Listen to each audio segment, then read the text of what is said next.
बिस्मिल्लाहिर्रहमानिर्रहीम। अस्सलाम वालेकुम बच्चों, मैं उम्मीद करती हूँ आप सब खैरियत से होंगे और अपने घरों में महफूज होंगे। सबसे पहले तो आप सबको रमज़ान मुबारक। इस रमज़ानुल मुबारक के महीने में अल्लाह अज़्ज़ व जल से दुआ है कि वो हमारे मुल्क से इस वबा को ख़त्म कर दे और हम सबको अपनी हिफाजत में रखे, आमीन। आप सब भी इस दुआ को अपनी दुआ में शामिल कीजिएगा। बेटा, जैसा कि आप सब जानते हैं कि कोरोना प्रॉब्लम की वजह से स्कूल्स बंद हैं, तो यूनिवर्सल हाई स्कूल ने आपके तालीमी सिलसिले को जारी रखने के लिए ऑनलाइन लेक्चर्स का इंतज़ाम किया है। इस हवाले से मैं मिस इकरा क्लास 8 से आपको उर्दू पढ़ाऊँगी। ये हमारा उर्दू का पहला लेक्चर है। आप सब अपनी किताब का सफ़ा नंबर 1 खोल लें। बेटा, क्लास 8 में आपको 9th की 4 बुक्स पढ़ाई जाती हैं: पाकिस्तान स्टडीज़, इस्लामियात, इंग्लिश एंड उर्दू।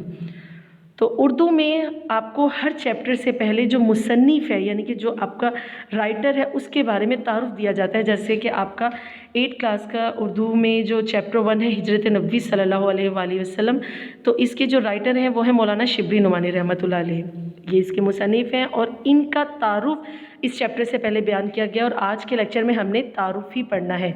इसमें कुछ डेट्स बताई गई हैं, इनकी डेट ऑफ बर्थ, इनकी डेट ऑफ डेथ और इसके अलावा इनकी तसानीफ़ के बारे में बताया गया है। तो ये तारुफ़ हम कंप्लीट पढ़ेंगे और उसी के बारे में जो है वो डिटेल देखेंगे। सबसे पहले मैं रीडिंग करूँगी। देखिए, मौलाना शिबली नुमानी रहमतुल्लाह अलैह मुसन्निफ़ हैं हज़रत नबी सल्लल्लाहु अलैहि वसल्लम के। इनकी जो डेट ऑफ बर्थ है 1857, तारीख़ पैदाइश, तारीख़ वफ़ात 1914 1914। कस्बा बंदोल, ज़िला आज़मगढ़, भारत में 1857 में पैदा हुए। इनके वालिद शेख हबीबुल्लाह वकील थे। शिबली ने भी कुछ दिन वकालत की, फिर अलीगढ़ कॉलेज में फ़ारसी के उस्ताद मुकर्रर हो गए। वहाँ उन्होंने सर सैयद हाली मोहसिनुल मुल्क और आर्नोल्ड के सोहबत से मुस्तफ़ीद होने का मौका मिला। 1892 यानी 1892 में आर्नोल्ड के साथ शिबली ने मिस्र, शाम, कस्तंतीनिया और दूसरे इस्लामी ममालिक का सफ़र किया।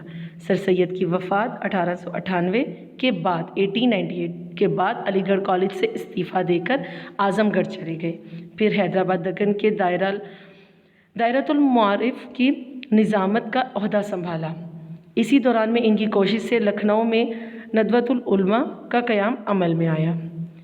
आखिर उम्र में आज़मगढ़ में उन्होंने एक अजीम इदारा दारुल मुसन्निफ़ीन कायम किया जो आज भी काम कर रहा है। शिबली शायर भी थे, लेकिन इनकी शोहरत का मदार ज़्यादातर उनकी नसर पर है। उनका शुमार उर्दू के बड़े नसर निगारों में होता है। शिबली ने अगरचा मतनू मौज़ूआत मसलन तारीख़, तनकीद, सवानिया, सीरत, तज़किरा, अदब, मुआशरत, अक़ाइद, तसव्वुफ़ और सियासत पर कलम उठाया, मगर इनके तर्ज़ इज़हार में अदबियत की शान मौजूद है। जोशे बयान, इजाज़ व इख्तिसार, रवानी और बरचस्तगी, मौक़क़ाना अंदाज़, ग़नायत और शारियत इनके असलूब बयान की नुमायाँ ख़ुसूसियत हैं। शिबली की तमाम अदबी काविशों से क़तई नज़र इनका सबसे बड़ा अदबी कारनामा इनका अंदाज़े बयान है। शिबली की मुतअद्दिद तसानीफ़ हैं। अहम तसानीफ़ में शेरुल अजम 5 जिल्दें, अल-फ़ारूक, अल-मामून, सीरतुल नुमान, अल-ग़ज़ाली, सवानिया, मौलाना नारून, सफ़रनामा रूम व मिस्र शाम और सीरतुन नबी सल्लल्लाहु अलैहि वसल्लम शामिल हैं। बेटा, हमने रीडिंग कर ली है, अब देखिए सबसे पहले तो यहाँ पे इसकी डेट ऑफ बर्थ है कि 1857 में कहाँ पे पैदा हुए थे। भारत यानी इंडिया का एक ज़िला आज़मगढ़ है और उसका कस्बा है बंदोल, वहाँ ये पैदा हुए थे। बेटा जी, इसमें जो ये 3-4 चीज़ें बताई गई हैं ना, मतलब वो कस्बा, भारत, ज़िला आज़मगढ़ और डेट ऑफ बर्थ, ये आपका MCQs भी है, मतलब आपको ऑब्जेक्टिव में भी ये आ सकता है क्लास 8 के एग्ज़ाम्स में। उनके वालिद जो हैं वो शेख हबीबुल्लाह उनके वालिद का नाम है, वो वकील थे। ये भी आपके MCQs के लिए, ऑब्जेक्टिव के लिए यूज़ होता है। शिबली ने भी कुछ दिन वकालत की, लेकिन फिर अलीगढ़ कॉलेज में फ़ारसी के उस्ताद, मतलब पर्शियन के जो है वो टीचर बन गए। वहाँ उन्होंने सर सैयद हाली मोहसिनुल मुल्क और आर्नोल्ड की सोहबत से मुस्तफ़ीद होने का मतलब होता है फ़ायदा उठाने, मतलब उन्हें इन अहम शख्सियात के साथ काम करने का मौका मिला। फिर 1892 में आर्नोल्ड के साथ शिबली ने मिस्र, शाम, कस्तंतीनिया और दूसरे इस्लामी ममालिक का सफ़र भी किया।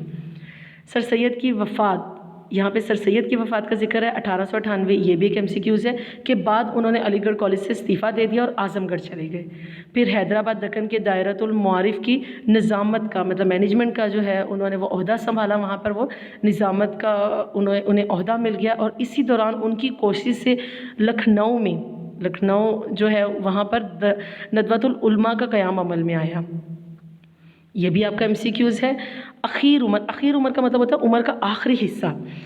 اعظم گڑھ میں انہوں نے ایک عظیم ادارہ دارالمصنفین قائم کیا. یہ انہوں نے اپنے عمر کے آخری حصے میں یہ ادارہ قائم کیا تھا جو کہ آج بھی کام کر رہا ہے. شبلی شاعر بھی تھے، مطلب بہت سی انہوں نے نظمیں بھی لکھی، شاعرانہ انداز بھی تھا ان کا، لیکن ان کی جو شہرت ہے وہ زیادہ انہیں نثر نگاری مطلب اس سبق لکھنے پر ملی. ان کا شمار اردو کے بڑے نثر نگاروں میں، بڑے مصنفوں میں ہوتا ہے. شاعر تو وہ تھے لیکن ان کو زیادہ شہرت مصنف بن کر ملی، یہ جو نثر نگاری کر ملی، مطلب اسباق لکھ کر ملی. شبلی نے اگرچہ متنوع موضوعات مثلا تاریخ، تنقید، سوانح، سیرت، تذکرہ، ادب، معاشرت، عقائد، تصوف اور سیاست پر قلم اٹھائے، مگر ان کے طرز اظہار میں ادبیت کی شان موجود تھی. جو ان کا بیان کرنے کا طریقہ، جو اپنی اس کو سبق کو لکھنے کا جو طریقہ تھا نا، اس میں ادبیت کی شان موجود تھی. جوش بیان، اجاز و اختصار، روانی و برجستگی، محققانہ انداز، غنائیت اور شعریت ان کے اسلوب بیان کی نمایاں خصوصیات ہیں. مطلب یہ ساری خصوصیات ہیں جو کہ ان کے سبق لکھنے میں موجود تھیں. ان کے جو اپنی بات کو بیان کرنے میں جو خصوصیات تھیں وہ یہ تھیں.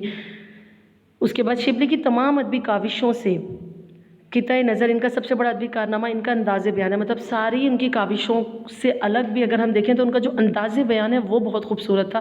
وہ بات اتنی خوبصورتی سے اپنا جو ہے وہ نثر نگاری کرتے تھے کہ وہ بات بہت اچھے سے سمجھ میں آ جاتی تھی. شبلی کی متعدد تصانیف، یہاں پر ان کی اہم تصانیف کے بارے میں بیان کیا گیا ہے کہ وہ کون کون سی ہیں. شعر العجم 5 جلدیں، مطلب 5 اس کے جو ہیں وہ چیپٹرز ہیں. الفاروق، المامون، سیرت النعمان، الغزالی، سوانح مولانا روم، سفرنامہ روم و مصر و شام اور سیرت النبی صلی اللہ علیہ وسلم اس میں شامل ہیں. بیٹا اس میں جو بھی نام آپ کو بیان کیے گئے ہیں ان کی تصانیف کے بارے میں، ان کی اہم تصانیف، انہوں نے کہاں کہاں سفر کیا، کس کے ساتھ کیا، کس کی صحبت میں انہوں نے کام کیا، کہاں وہ پیدا ہوئے، اس قصبے کا نام، ان کی وفات، سر سید کی وفات کا ذکر ہے، وہ کہ کہاں پر انہوں نے عہدہ سنبھالا، کہاں کہاں کام کیا. یہ ساری چیزیں آپ نے یاد کرنی ہے. اس پورے تعارف کو آپ نے اچھے سے پڑھنا ہے اور یاد کرنا ہے. یہ سارا آپ کا آبجیکٹیو کا ایک پارٹ ہے. کویسچنز بھی اس میں سے آپ کو بن سکتے ہیں. انشاءاللہ لیکچر نمبر 2 میں ہم ہجرت نبی صلی اللہ علیہ وسلم جو کہ مولانا شبلی نعمانی رحمۃ اللہ علیہ نے لکھی ہے اس چیپٹر کو اپنے سٹارٹ کریں گے. اس وقت تک اپنا بہت سارا خیال رکھیے. اللہ حافظ.